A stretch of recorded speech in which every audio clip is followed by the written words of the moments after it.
Hey guys, Sam here, and welcome to another review. This time, it's on a movie that I watched a lot while growing up. That movie was Everyone's Hero.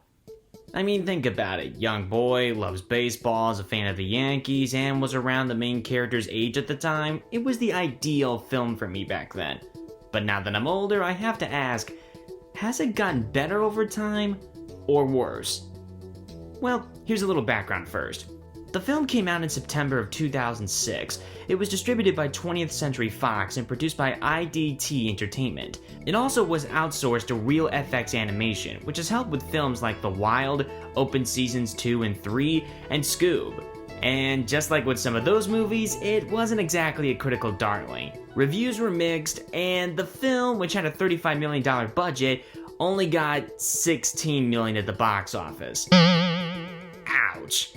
Well, regardless, the film at least did get made, and to be honest, in retrospect, the money really doesn't matter. It was Christopher Reeve's final project after all. Oh yeah, that's right, Superman himself was one of the directors of this flick. He never got to see it premiere, unfortunately, and neither did his wife Dana, who was also in the movie but passed away before its release. Rest in peace, Mr. and Mrs. Reeves. But still, the film made it clear that it was dedicated to them. It was a passion project at the end of the day. So, is this film really bland, generic, and stale? Or is there more to it? Well, let's have a look. You know the drill, summary first, thoughts afterwards, plus a few fun facts and some jokes at the end. Good. Let's begin. The film takes place in New York City, 1932. It's about a 10-year-old boy named Yankee Irving. Yes, that is his real name. He loves baseball, is a big fan of the Yankees, and Babe Ruth is his favorite player of all time. But despite his love for baseball, he's not very good at it. His friends hate having him on their teams and are not shy about telling him that he sucks. Combine that with his father usually working late and not always being home, and you have Yankee starting to give up on himself. He even thinks about quitting baseball entirely and starts tearing down the picture he made of him, his dad, and Babe Ruth. But then, something interesting happens. Before he left the sandlot, he came across a discarded ball on the ground and took it home. Turns out, the ball is not a regular ball. It can move on its own, and can talk, which freaks Yankee out. The ball is something that wants to go back and rot in the sandlot, and no one else but Yankee can communicate with him. Eventually, he gets used to having the ball around and even gives him a name, Screwy. Anyway, Yankee asks his mom if he can give his dad his dinner at where he works. Turns out, he's a custodian at Yankee Stadium. His mother agrees, and Yankee meets up with his dad. He talks to him about his slump, his dad gives him some helpful advice, and to be even nicer, allows him to go into the Yankees locker room. He gets to see everything, the balls, the gloves, the uniforms, etc. But the one thing that catches his eye is Babe Ruth's famous bat, Darlin. In fact, when his father starts packing up, Yankee tries to touch it. But he gets stopped by a security guard and is told to scram. But it turns out that was not a security guard at all. He's a pitcher on the Chicago Cubs named Lefty McGinnis. Why did he do that? Well, this is where the story gets going. You see, this film also takes place during the 1932 World Series between the Yankees and the Cubs. The Yankees have a 3-0 series lead on them, and a big reason for that is because of the Yankee star player, Babe Ruth. This is something that drives the Cubs' owner, Mr. Cross, up a wall. He despises the Babe for beating his team. He's jealous of how popular he is, and just flat out hates the guy. And yeah, he buys a lot of his merchandise and plays with it in his office. Yeah, I'll talk about him later. Anyway, he figures that the only reason Babe is so good is because of his bat, Darlin. So, he starts plotting. If he and Lefty can take Babe's bat, he'll be nothing. And if Babe falls, the rest of the team falls. But it won't be him that takes it, it'll be Lefty, and he tells Lefty that if he steals it and returns it to him safely, he can pitch in the series again. If not, he's kicked off the team. So that's why Lefty got dressed up as a guard and took the bat. And the bad news is given to Yankees family the very next day by the Yankees GM, Mr. Robinson. Since Yankees' dad was in charge of the equipment and seemingly allowed this to happen, he gets fired. And the only way Robinson will reconsider is if Babe's bat is found. This is Yankee Irving's goal. He decides that he'll go find the bat with Screwy and return it before the Yankees lose the World Series and before his dad loses his job forever. Screwy agrees, but only if he's returned to the sandlot and left alone. From this point on, they go on this miraculous journey together. They catch up to Lefty at the train station and get the bat, but the train heads off before Yankee can return home. Now Lefty is on their tail for the rest of the film. Not only that, but they find out that Darlin can talk too. And now, Yankee has a dilemma. He wants to honor his deal with Screwy about returning him to New York, but Darlin wants to be returned to Babe in Chicago. Along the way, Yankee and company come across a bunch of colorful characters that help them on their quest. A bunch of baseball-loving homeless people, a young girl named Marty, her father who was a Negro League player, his team called the Cincinnati Tigers, and even Babe Ruth himself. During the journey, Yankee learns a lot of good life lessons along the way while also trying to keep Darlin safe from Lefty. Eventually, Lefty does catch up to them and takes Darlin once Yankee gets to Chicago. He tries to get it back, but it gets taken by Lefty and Cross. Now he's forced to watch the Yankees lose in the owner's office. For a bit, he starts to give up again. But after getting the pep talk he needs from Screwy and Darlin, he breaks out of the office and tries to return the bat to Babe, in the middle of the game. He does manage to do it, but it may have been too late. The Yanks are down to their last out, and they just pretty much look beat. If only there was someone that could help them spark a rally. Yep, that's right, they decide to let Yankee bat. And not only does he get to use Darlin as his bat, but he gets to face Lefty, who is using Screwy as the ball. And miraculously, Yankee makes contact and hits it in fair territory. After that, everything flies off the rails. Yankee goes around the bases while the Cubs keep messing up, trying to get him out time after time after time. Eventually, Lefty gets the ball at home plate just when Yankee is coming home. Luckily, he gets around the tag and lands safely on home plate. This sparks a Yankee rally as they score 7 runs and beat the Cubs, winning the World Series. Yankee is a hero, he promptly returns Darlin to Babe, he's reunited with his family, and the movie ends with Yankee being a part of the Yankees World Series parade while Lefty and Cross are arrested and are forced to do community service like sweeping the streets and selling Babe Ruth bobbleheads. The end. So that's a summary. What are my thoughts? Well, let me make this clear. I know this is not a perfect movie. It has flaws. The movie never really explains why Screwy and Darlin can talk. And they never really explain why Yankee can communicate with them, but no one else. Except Babe Ruth. There was a moment at the end where they made it clear that Babe Ruth could listen to Darlin, but I don't know. Again, they never really explained it too well. It's not the funniest movie. It's not the best animated movie. The story can be very predictable. There may be some cliches used that are very old. It gets some historical facts wrong. It's not the most realistic. And out of all the animated films I've ever seen, it wouldn't even be my top 10. But just because it isn't Pixar level quality doesn't mean it's a bad film. People always like to compare certain films that have nothing to do with big studios like DreamWorks or Pixar with their films. It's not like Toy Story. It's not like Shrek. Blah, blah, blah.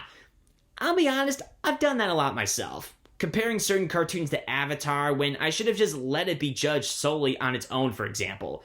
So here, I'll try to do that. I get that people like to compare things based on competition, but it's not really that fun when you think about it. Let's actually just judge the movie on its own. First thing I do like about the film is the voice cast. They really got a lot of skilled and talented people to voice these characters. That's Jake T. Austin playing Yankee Irving, the same kid who did Diego, that boy from Wizards of Waverly Place, and Alex from the Emoji Movie. Look it up, it's true. Anyway, I think he did a good job in this movie. He really adds a lot to Yankee's personality, and he does make him a kid you want to root for. That same likability is given to a lot of other characters. Rob Reiner, yes, that Rob Reiner who directed these films, plays Screwy. Whoopi Goldberg plays Darlin. That's Richard Kind as the voice of one of the homeless guys. Dana Reeves plays Yankee's mother. Mandy Patinkin plays the father. Raven, yes, that Raven voices Marty. Brian Dennehy plays Babe Ruth, Forrest Whitaker plays Marty's father, and the bad guys are played by William H. Macy and Robin Williams. Yep, that's right, Robin is in this movie, and just like with his other movies, he gives it his all. He really makes Cross into a very despicable, but also kind of pathetic and funny bad guy. He's someone who hates Babe Ruth a lot, and yet he buys and plays around with his merchandise in his office all by himself. Seriously, they cut to a couple of scenes where he's just basically destroying all the Babe Ruth bobbleheads, just knocking them in like, Babe Ruth, why are you hitting yourself? And then he imagines himself just hitting the Babe Ruth bobbleheads like it's a baseball. It's a home run, and the crowd goes, wow! We're going nuts in Chicago. I'd like to thank all the the people, but especially the myself. Gee, all this kind of hatred, and yet he has so much fun playing with this stuff. It kind of sounds like someone who hates a certain movie claims how much they hate the movie, and yet they pay to go see it anyway. Ridiculous. But at least this character is entertaining, other than, people who are actually like this. Anyway, since I talked about Cross, I'll talk about the other characters.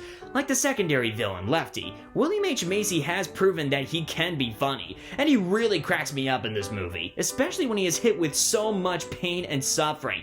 I mean, he goes from this at the start to this. This guy went through hell and back just to get a damn baseball bat. But I'll give him credit. He gets hit by trains, railroad signs, apples, gets tripped up all the time, and even gets a bat to the face. And yet, he didn't give up, and he accomplished his goal. He got the bat and kept his job. For a short while. And don't worry, I'll talk about the slapstick and animation later. As for the rest of the side characters, they serve their roles well. I really liked all the people Yankee came across. They're all distinct, and each of them give Yankee some good advice. I think my favorite side characters on the journey were the Tigers. And honestly, the scene where Yankee gets on the bus with them and they try to teach him how to bat properly while the bus is bouncing and moving all around is really good. The music is upbeat, it has some funny moments, the animation is nice, and you really feel like Yankee learned a lot here. The homeless people were sweet, Marty's a cool little badass who's able to handle herself, and she has a really good arm too. There's also Babe Ruth, who's done good as well. It's not the greatest imitation of Babe Ruth's voice or anything, but hey, it's certainly better than the John Goodman movie. And finally, I'll talk about the ball and bat that go with Yankee on his journey. First, Screwy. Now, I've heard a range of opinions on this guy. Some find him annoying, some find him funny, some find him too mean. Honestly, he cracks me up. I love his smug, sarcastic personality. He gets some good slapstick like Lefty does, and I still remember a lot of his lines to this day. Fight him! Hit him! Use your elbow! Kicking is good! You know, you bats are all prima donnas. You only come out 3 or 4 times a game, carry to the plate and back. Oh, don't let me lay in this dirt. Where's my bat boy? Why don't we flip a coin? Heads we go to New York, tails we burn the bat. Ah! I've been hit! I feel like a Danish! Oh. Medic! Get to the babe! I'll be all right! Hey, foul ball! I just can't shake that, can I? Whoa! Whoa! Hey, what the... But as much as he makes me laugh, he does get some decent dramatic lines occasionally too. And I love how he goes through a good change along the way. At first, he wanted to be a home run ball, but instead, he went foul, no one bothered to find him. He didn't like Yankee at first because he just wanted to be left alone and rot away by himself, and keeps telling him that baseball is just a field of broken dreams. But Yankee helped change his perspective for the better. If you look back at the movie, you do notice that Screwy's character does go through a gradual change. He becomes less angry and is looser, starts having fun like in the scene with the Tigers, is more friendly with Yankee and Darlin, sticks up for Yankee more like a best friend would, and even puts Darlin in her place when she doesn't understand that Yankee is feeling homesick. Which is understandable since he ran away from his home and family to carry out this quest. He's a 10-year-old kid stuck in the middle of nowhere with a selfish bat who treats him like a pack mule. I do not treat him like a pack mule. Oh, yeah? Ever thank him for saving you from Lefty? Or carting you all the way back to Chicago?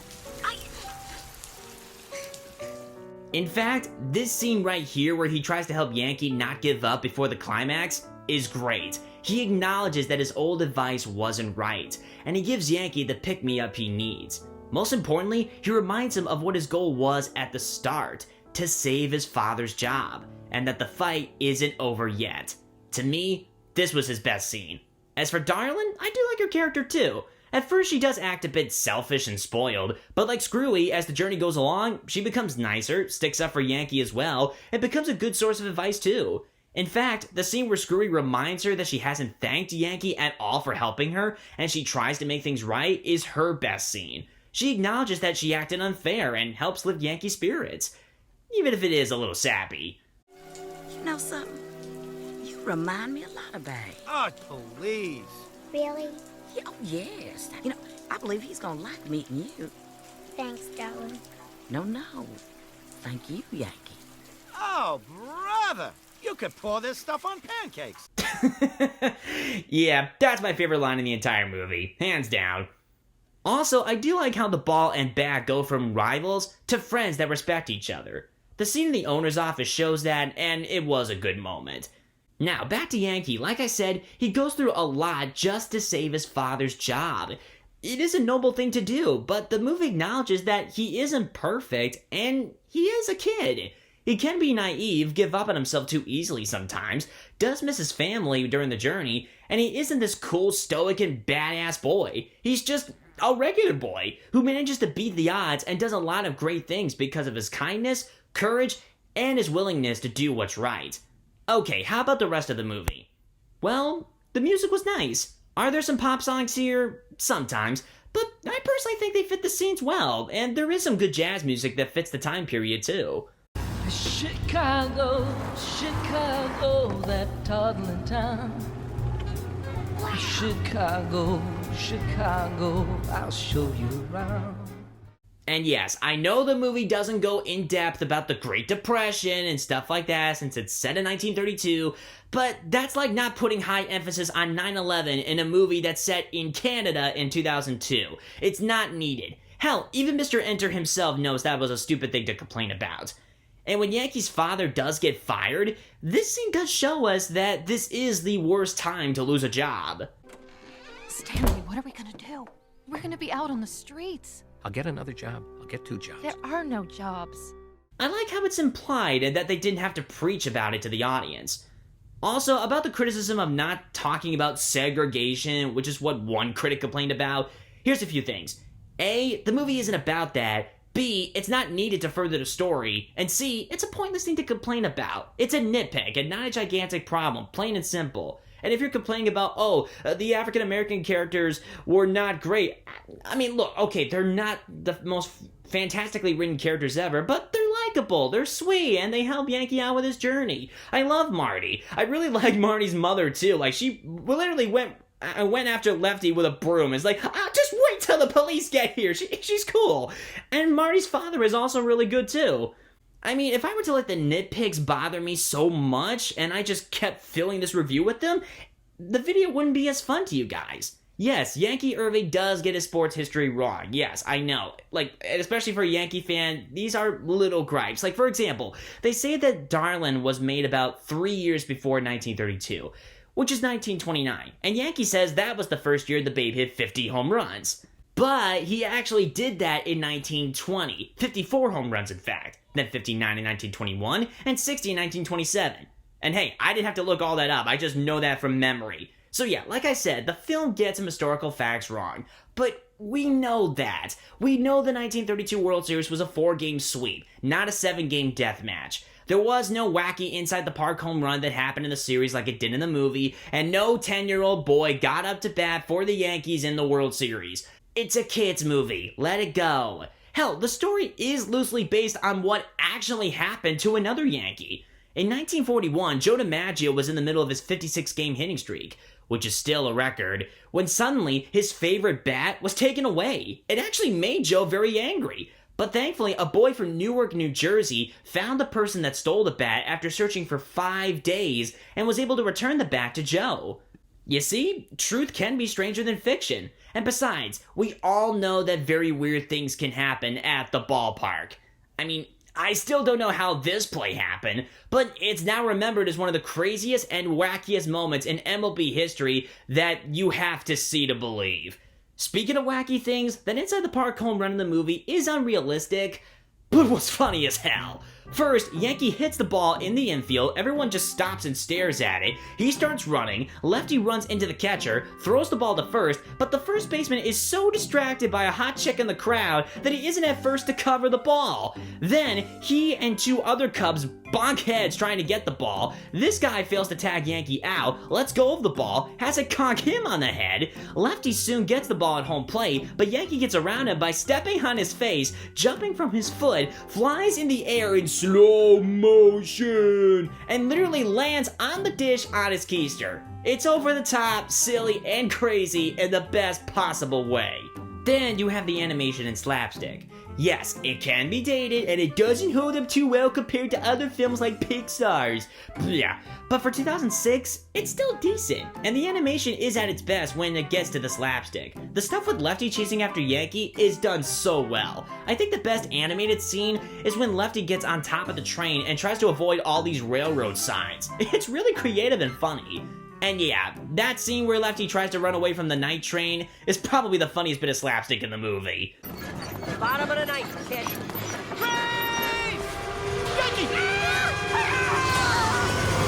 Holy cow!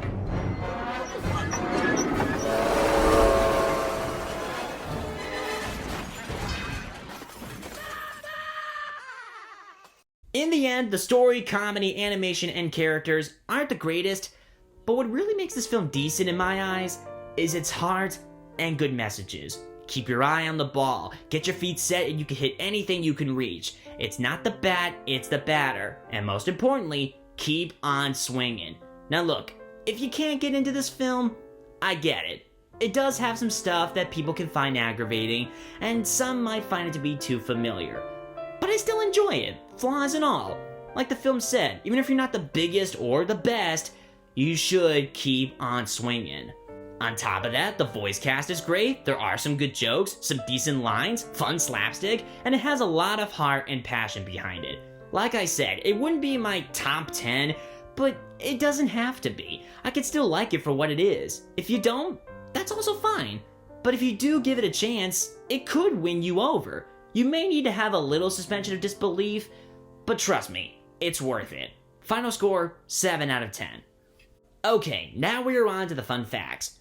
Number 1, Robin Williams does play Cross, but he's not credited in the movie because he didn't want it. He requested it out of respect to Christopher Reeve, who happened to be his college roommate. That's something I can understand. I mean, after what happened with Aladdin, I'm guessing he didn't want to be the star attraction for this film. Kudos. Number 2, Richard Kind, who played one of the homeless guys, not only was the voice of Bing Bong in Inside Out, but he was also in 2 other animated films in 2006, The Wild and Cars. Number 3, Mandy Patinkin, who voiced Yankee's dad, is also the same man who played Inigo Montoya. Look it up, I'm not kidding. And if you think that's interesting, listen to the voice of the Yankees manager. You got 2 minutes to get your batter in the box or you'll forfeit the game. All right. Hold your horses. Yep, that's Joe Torre himself. Awesome. Number 4, this was the first theatrically released animated film 20th Century Fox made at the time since Anastasia. And number 5, the film actually was number 3 at the box office when it came out, grossing $6.1 million. It was just behind 2 other films, Gridiron Gang, which starred The Rock, and The Black Dahlia. But after that, the film just tanked. But hey, just because something wasn't a box office hit doesn't mean the movie was bad. Take notes, Angry Joe. Alright, now it's time for some jokes. Maybe you can give me some pointers. I could point you to another hobby. How about marbles or kite watching? Well, unless the one flying the kite is this kid, I'm not interested. What are you looking at me for? Watch the apples. Ooh, don't you make me break out my whooping stick. Should I or should I not? Well, she technically has wood. Okay, I'm gonna stop now. I said I got it.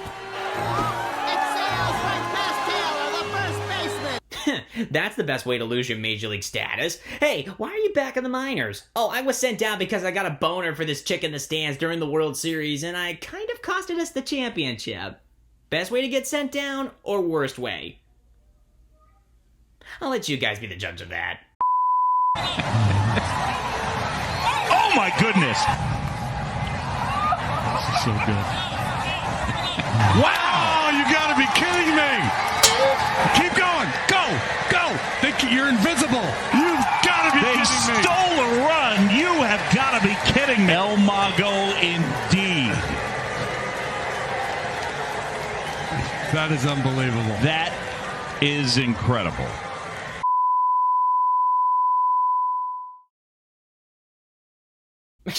Okay, guys, that's pretty much it. I hope you enjoyed this review, and if you did, give this video a like and subscribe to my channel if you haven't already. Also, let me know in the comment section below what you thought of this movie. Did you watch it a lot when you were growing up like I did? Have you never seen it before? But if you have seen it, did you like it? Did you not like it? Did you think it got better with time? Do you think it got worse over time?